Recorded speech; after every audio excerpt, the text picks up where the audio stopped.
सोचिए कि किसी को एडवांस क्वांटम फिजिक्स के नाम से एक बहुत ही भारी भरकम फाइल मिले।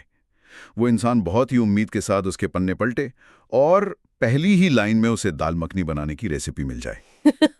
अरे बाप रे, ये तो सच में बहुत अजीब होगा। हाँ, आज हमारे सामने जो स्रोत सामग्री है वो बिल्कुल ऐसा ही एक शानदार धोखा है।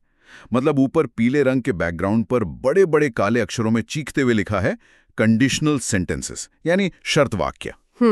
मैंने भी गौर किया उस पे। लेकिन जैसे ही कोई इसके अंदर झांकता है ना, तो उसमें कंडीशनल जैसा कुछ है ही नहीं।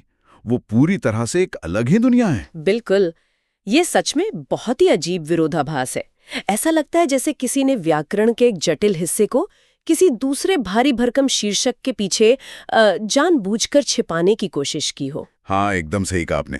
क्योंकि जब हम इस दस्तावेज के अंदर दिए गए उदाहरणों को ध्यान से पढ़ते हैं तो ये स्पष्ट हो जाता है कि ये वास्तव में डायरेक्ट और इनडायरेक्ट स्पीच के नियमों का एक मास्टर क्लास है। मतलब इसमें बताया गया है कि कैसे हम एक इंसान की कही हुई बात को किसी तीसरे इंसान तक पहुंचाते हैं। चलिए इसे विस्तार से समझते हैं। भले ही ये दस्तावेज हमें भटकाने की कोशिश कर रहा हो, लेकिन आज के इस डीप डाइव में हमारा मिशन महज व्याकरण के इन नियमों को रटना नहीं है। हम इसकी परतों को खोलने वाले हैं। तो हम ये डिकोड करेंगे कि जब इंसान किसी दूसरे की बात को रिपोर्ट करता है तो उस बीच उस बातचीत की पूरी आत्मा या उसका मनोविज्ञान कैसे बदल जाता है।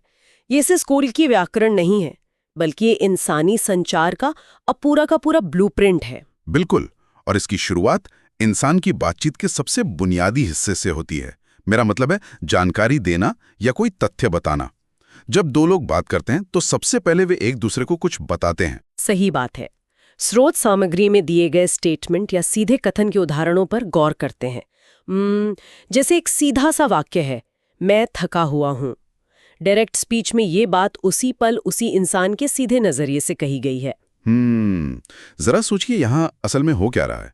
अगर कोई व्यक्ति वही बात किसी और को बता रहा है और वो सिर्फ एक तोते की तरह शब्दों को रटकर दोहरा देता है, तो अर्थ का अनर्थ हो जाएगा। बिल्कुल। अगर वो कहेगा मैं थका हुआ हूं, तो सामने वाले को लगेगा कि वो अपनी ही बात कर रहा है। यहीं पर इंसान का दिमाग एक तरह से मैसेंजर कबूतर की तरह काम करता है, लेकिन एक ऐसा कबूतर जो सिर्फ संदेश नहीं ले जाता, बल्कि उस संदेश को नए सांचे में ढालता है। वो मैं को वह में बदल देता है। हाँ, इस प्रक्रिया में समय और स्थान का एक बहुत ही खूबसूरत तालमेल देखने को मिलता है। जब वो इंसान कहता है he said that he was tired, यानी उसने कहा कि वह थका हुआ था, तो यहाँ कोई रटा रटाया फॉर्मूला काम नहीं कर रहा है। सही कहा। यहाँ रिपोर्ट करने वाला व्यक्ति उस बीते हुए पल को या उस पुरानी दुनिया को खींचकर आज के वर्तमान में ला रहा है। वो एक तरह से भूतकाल और वर्तमान काल के बीच एक पुल बना रहा है। और उस पुल का सबसे मजबूत हिस्सा है वो छोटा सा शब्द दैट, यानी की। उसने कहा कि वो थका हुआ था। ये जो की शब्द है ना, ये एक गोंद की तरह काम करता है। बिल्कुल, एक जोड़ने वाली कड़ी। हाँ, डायरेक्ट स्पीच में कोटेशन मार्क्स होते हैं जो दो अलग अलग दुनियाओं के बीच एक दीवार खड़ी करते हैं। एक दुनिया जहां वो इंसान थका हुआ था और दूसरी दुनिया जहां आज कोई इस बारे में बात कर रहा है। और जब हम इसे इनडायरेक्ट स्पीच में बदलते हैं तो वो दीवार गिर जाती है और ये गोंद उन दोनों दुनियाओं को एक ही बहते हुए वाक्य में जोड़ देता है।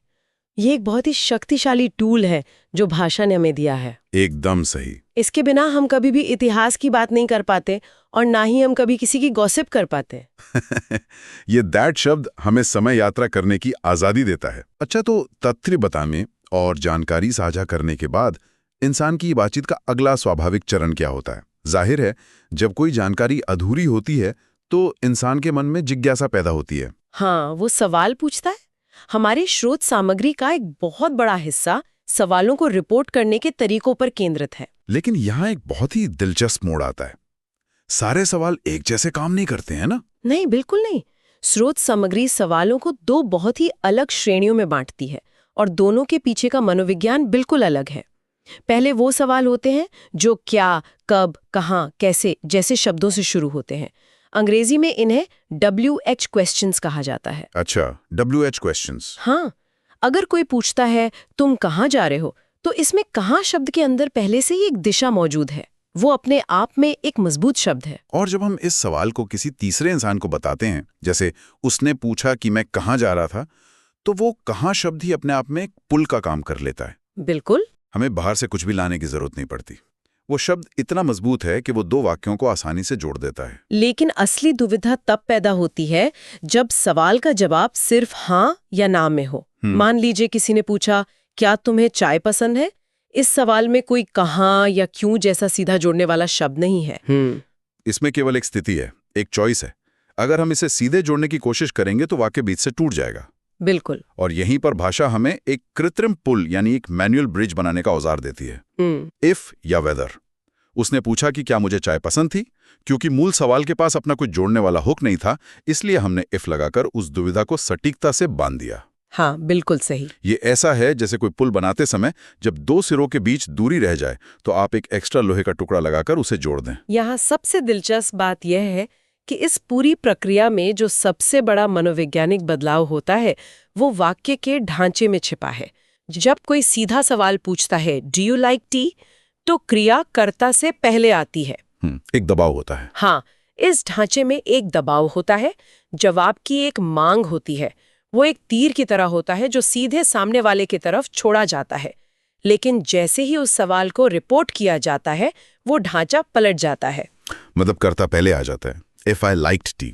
बिल्कुल। इसका सीधा सा मतलब ये हुआ कि जब किसी सवाल को रिपोर्ट किया जाता है तो वो सवाल अब सवाल रहता ही नहीं है, वो महज एक बीती हुई घटना का बयान बन जाता है। अरे वाह, ये तो सोचने वाली बात है। उसमें जो जवाब मांगने का जोर था, जो आक्रामकता थी, वो पूरी तरह से खत्म हो जाती है। एकदम खत्म हो जाती है। वो अपनी शक्ति खो देता है। एक सीधा सवाल सामने वाले को जवाब देने के लिए मजबूर करता है, लेकिन एक रिपोर्ट किया गया सवाल सिर्फ ये बताता है कि इतिहास में किसी समय किसी ने कोई जानकारी मांगी थी। इसलिए ऐसे वाक्यों के अंत में हम तभी प्रश्नवाचक चिन्ह नहीं लगाते, बल्कि पूर्ण विराम लगाते हैं। सही कहा। सवाल का डीएनए ही बदल चुका है। यहाँ बात सच में बहुत दिलचस्प हो जाती है। सवालों की अपनी शक्ति खो देने की ये बात हमें बातचीत के एक और भी गहरे और जटिल हिस्से की तरफ ले जाती है। जानकारी मांगना एक बात है, लेकिन किसी से कोई काम करवाना बिल्कुल अलग बात है। हाँ, जब हम स्रोत सामग्री के उस हिस्से में पहुंचते हैं जहां निर्देशों और आदेशों की बात की गई है, तो वहां व्याकरण से ज्यादा सत्ता और अधिकार का खेल शुरू हो जाता है। Power dynamics. आदेश या निर्देश, जिन्हें इम्पेरेटिव्स कहा जाता है, बहुत ही सीधे होते हैं, जैसे दरवाजा खोलो या चिल्लाओ मत। इनमें कोई कर्ता नहीं होता, ये सीधे काम की बात करते हैं। लेकिन जब हम इन वाक्यों को किसी और को बताते हैं तो एक बहुत बड़ा बदलाव आता है। मूल वाक्यों को रिपोर्ट करते समय सेड यानी कहा शब्द पूरी तरह से गायब हो जाता है। टोल्ड यानी बताया, या आस्क्ड यानी कहा या निवेदन किया, और यहीं पर पूरी प्रक्रिया सच में बहुत अलग रूप ले लेती है। ये एक महत्वपूर्ण सवाल खड़ा करता है, क्योंकि जब मूल वक्ता ने कहा था ओपन द डोर, तो कागज पर कहीं नहीं लिखा था कि उसकी आवाज कैसी थी। क्या वो गुस्से में चीख रहा था, क्या वो मिन्नत कर रहा था, या वो सिर्फ सामान्य तौर पे कह रहा था। हाँ, जो इंसान उस घटना को रिपोर्ट कर रहा है उसे खुद ये फैसला लेना पड़ता है कि वो ऑर्डर चुने या आस्क्ड। बिल्कुल। वो सिर्फ एक संदेशवाहक नहीं रह जाता, वो मूल वक्ता की नीयत, उसके लहजे और उस समय कमरे में मौजूद सत्ता के समीकरण का अनुवादक बन जाता है। ये कितनी बड़ी बात है यार। कल्पना कीजिए कि ऑफिस में बॉस ने एक कर्मचारी से कहा, मुझे ये रिपोर्ट शाम तक चाहिए। जब वो कर्मचारी बाहर आकर अपने साथियों को ये बात बताता है, तो वो ये नहीं कहता कि बॉस ने कहा, वो कहता है बॉस ने आदेश दिया, द बॉस ऑर्डर्ड। बिल्कुल, वो एक शब्द चुनकर ही सुनने वालों को ये महसूस करा देता है कि उस बंद कमरे के अंदर बॉस का रवैया कितना सख्त था। रिपोर्ट करने वाला व्यक्ति उस पूरी परिस्थिति का रंग खुद तय कर रहा है। इसके साथ ही रिपोर्ट किए गए आदेशों में एक और बारीक बदलाव होता है। ओपन द डोर रिपोर्ट होने के बाद टू ओपन द डोर बन जाता है। ये जो टू शब्द है, ये उस क्रिया को एक लक्ष्य या एक गोल में बदल देता है। अच्छा? जो बात पहले एक सीधा और आक्रामक काम थी, रिपोर्ट होने के बाद वो एक ऐसा काम बन जाती है जिसे भविष्य में किया जाना है। एक सीधा आदेश अब एक जिम्मेदारी के रूप में दर्ज हो जाता है। तो इन सब का क्या मतलब है? हमने देखा कि कैसे लोग तथ्य बताते हैं, सवालों के जरिए जानकारी मांगते हैं और आदेशों के जरिए सत्ता जताते हैं। लेकिन इंसानी अनुभव सिर्फ इन तार्किक चीजों से नहीं बना है ना? बिल्कुल नहीं। इंसानियत का सबसे कच्चा और असली रूप उसकी भावनाओं में झलकता है। खुशी, दुख, हैरानी। स्रोत सामग्री का आखिरी हिस्सा इसी मानवीय पहलू को डिकोड करता है। विस्मयादि बोधक वाक्य या एक्सक्लेमेटरी सेंटेंसेस सीधे तौर पर भावनाओं का विस्फोट होते हैं। जैसे कोई अचानक कहे, कितना खूबसूरत दिन है। ऐसे वाक्यों में तार्किकता कम और जज्बात ज्यादा होते हैं। लेकिन जब इन जज्बातों को एक जगह से दूसरी जगह ले जाया जाता है, खासकर जब उन्हें लिखा जाता है, तो एक बहुत बड़ी समस्या खड़ी हो जाती है। समस्या ये होती है कि मूल आवाज की चमक, चेहरे की खुशी और वो जो उत्साह था, वो कागज पर आते आते मर जाता है। आज के डिजिटल युग में हम इसे बहुत अच्छे से समझते हैं। हाँ, जैसे टेक्स्ट मैसेज में। बिल्कुल। अगर कोई टेक्स्ट मैसेज में सिर्फ इतना लिखकर भेजे, क्या दिन है, तो कोई समझ ही नहीं पाएगा कि भेजने वाला सच में खुश है या उसका दिन बहुत बुरा गया है और वो ताना मार रहा है। हाँ, उस भावना को स्पष्ट करने के लिए या उसे मरने से बचाने के लिए हमें कुछ अतिरिक्त शब्द जोड़ने पड़ते हैं। व्याकरण के नियमों में हमें बताया गया है कि इनडायरेक्ट स्पीच में उस विस्मय को एक्सक्लेम्ड विद जॉय यानी खुशी से चिल्लाया या एक्सक्लेम्ड विद सॉरो जैसे शब्दों से बदलना पड़ता है। यह बिल्कुल किसी टेक्स्ट मैसेज के आखिरी में इमोजी जोड़ने जैसा है। एक बेजान से मैसेज के पीछे अगर कोई एक मुस्कुराता हुआ चेहरा लगा दे तो अचानक उस पूरे वाक्य का टोन ही बदल जाता है। एकदम सटीक उदाहरण है ये, है ना? इनडायरेक्ट स्पीच में ये भारी भरकम शब्द एक्सक्लेम्ड विद जॉय व्याकरण के अपनी इमोजी हैं। ये उन भावनाओं को मैन्युअली पेंट करते हैं जो समय और दूरी के कारण गायब हो गई थी। अगर हम इसे बड़ी तस्वीर से जोड़ें तो ये मैनुअल पेंटिंग महज भाषा की सजावट नहीं है, यह इस बात का सबूत है कि हमारी भाषा सिर्फ रूखी सूखी सूचनाओं का लेन देन नहीं है।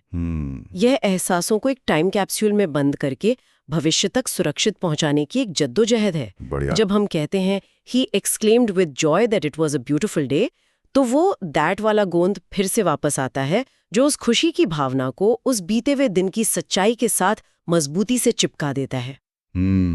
अगर हम इस पूरे सफर पर नजर डालें तो ये सच में बहुत हैरान करने वाला है। हमने एक ऐसी फाइल से शुरुआत की थी जिसके ऊपर कंडीशनल सेंटेंसेस का भ्रामक लेबल लगा था, लेकिन उसके पीछे छिपे नियमों ने हमें इंसानी बातचीत की सबसे गहरी परतों तक पहुंचा दिया। बिल्कुल। हमने देखा कि कैसे दैट शब्द समय के पार एक पुल बनाता है, कैसे सवाल अपनी आक्रामकता खोकर एक साधारण घटना बन जाते हैं, कैसे आदेशों का अनुवाद करते समय सत्ता का खेल सामने आता है। हाँ, और कैसे भाषा भावनाओं को जिंदा रखने के लिए इमोजी जैसे शब्दों का सहारा लेती है। ये चीट शीट हमें ये सोचने पर मजबूर करती है कि भाषा की संरचना कितनी तार्किक होने के साथ साथ कितनी मनोवैज्ञानिक भी है। सही कहा। हम अनजाने में ही हर दिन इन जटिल प्रक्रियाओं का इस्तेमाल करते हैं, बिना ये समझे कि हम एक इंसान की सोच और उसके नजरिए को कैसे प्रोसेस और रीपैक कर रहे हैं। और इस पूरी प्रक्रिया को इतनी गहराई से समझने के बाद एक ऐसा विचार सामने आता है जो हमें हमारी रोजमर्रा की बातचीत पर सवाल उठाने के लिए मजबूर कर देगा। वो क्या? रिपोर्टेड स्पीच के इन सारे नियमों का एक बहुत ही गहरा निष्कर्ष है। जब कोई भी इंसान किसी तीसरे व्यक्ति की कहानी बयान करता है तो पूर्ण ऑब्जेक्टिविटी एक भ्रम बन जाती है। कोई भी इंसान पूरी तरह से निरपेक्ष होकर बात नहीं बता सकता। बिल्कुल सही बात है। कहानी को एक इंसान से दूसरे इंसान तक पहुंचाने की ये प्रक्रिया अपने आप में ही व्यक्तिपरक है। जब रिपोर्ट करने वाला व्यक्ति ये चुनता है कि उसे आस्क्ड इस्तेमाल करना है या ऑर्डर्ड, या जब वो तय करता है कि वंडर कहना है या जॉय, तो वो केवल जानकारी नहीं दे रहा होता, वो अनजाने में ही उस कहानी का निर्देशक बन जाता है। वो उस पूरी घटना को अपने चश्मे से रंग देता है। और इन शब्दों के चुनाव में पूरे परिदृश्य का अर्थ और नजरिया बदल देने की असीम ताकत होती है। ये एक ऐसा विचार है जो किसी भी खबर, पत्रकारिता की रिपोर्ट या किसी भी आम गॉसिप को देखने और सुनने के तरीके को हमेशा के लिए बदल सकता है। सही कहा। अगली बार जब कोई घटना किसी तीसरे व्यक्ति के हवाले से सामने आए तो ध्यान केवल उस कहानी पर नहीं होना चाहिए, ध्यान इस बात पर भी होना चाहिए कि उस संदेशवाहक ने कहानी को घड़ने के लिए किन शब्दों का चुनाव किया है। बिल्कुल, क्योंकि कई बार असली सच्चाई उस घटना में नहीं बल्कि उसे एक नया रूप देने वाले उन बारीक शब्दों के चुनाव में छिपी हो।